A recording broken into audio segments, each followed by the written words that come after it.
My full name is Janice Greenberg Ellenwood. I'm a professor of fashion design and merchandising, and I'm department chair of the Department of Fashion Design and Merchandising.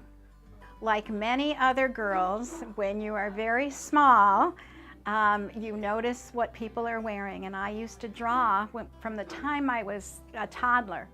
And eventually I was drawing women with earrings and high heels, and so I knew those things were important to me. I thought of them as beautiful.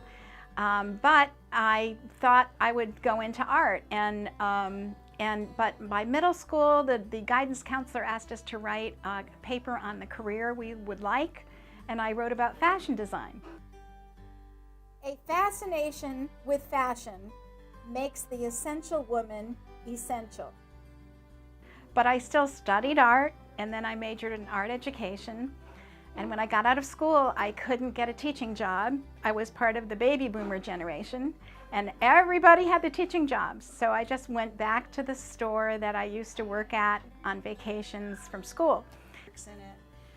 Although you may have a little bit of fabric overlap between daytime dresses and evening wear.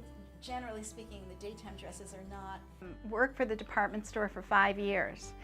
And what I did was, after I was assistant buyer in ready-to-wear, a buyer in lingerie and accessories retired, and they gave her job to me.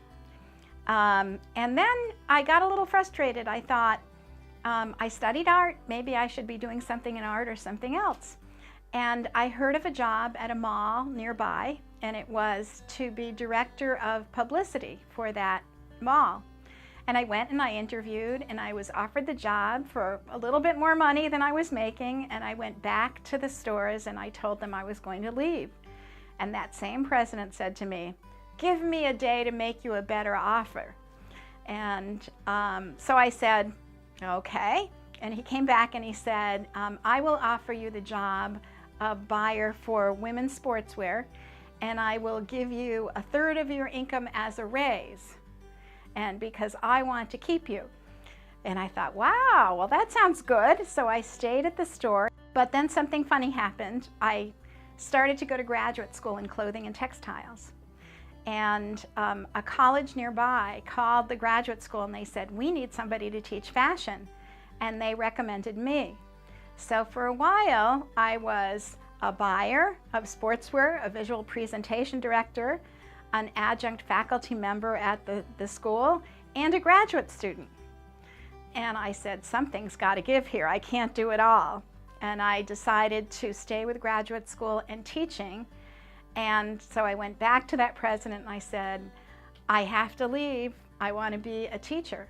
And he said, "I made an argument the last time to keep you, but I'm not going to do it this time because you are a born teacher." That term specialty means limited line of merchandise. For instance, a shoe store could be a specialty store. Why? All they sell is shoes. They don't have a full line of merchandise. So, so don't get too hung up with whatever your midterm grade is at this point. The more we write, the better we get. It's like riding a bicycle. I love what I do. I feel that I'm doing what I was put on this earth to do. I didn't know it ahead of time. There wasn't somebody who did it before me who I modeled on. It's just the path led to teaching fashion. And this is my 38th year of teaching fashion at Marymount. It's my 39th and a half maybe of teaching in higher education. You go up, and as you would go up the floors, it would go up in price point. You'd have women's apparel, you would have men's apparel, children's apparel, you would go up, and then at the higher floors you would get the designer apparel. The basement was usually budget.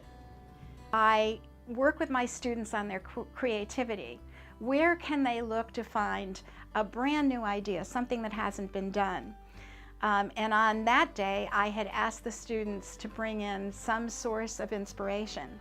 And that student had brought in a picture, and it was art. It was a sculpture that had holes in it, and you could see the sky through it. And when I looked at her drawing, I saw that she had interpreted the sculpture in the dress itself. It had areas in it that instead of being see-through, she could fill with a fabric of another texture, a mesh or a tulle, or a translucent print or something like that.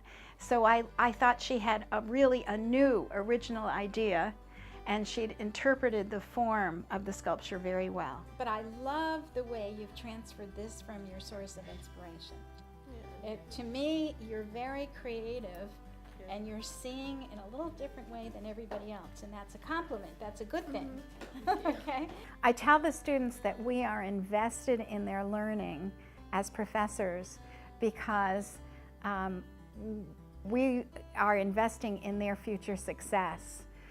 Therefore, our gratification is only through vicarious thrills, and I am so gratified when I hear back from one of them and they've gotten a job or was promoted, but I know that we have a lifelong friendship that was established at Marymount University.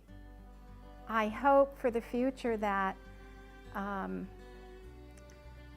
that fashion will be a passion in our culture, internationally as well, and that all children can find their passions when they're young, and then use them throughout their lives to make their contributions to this world.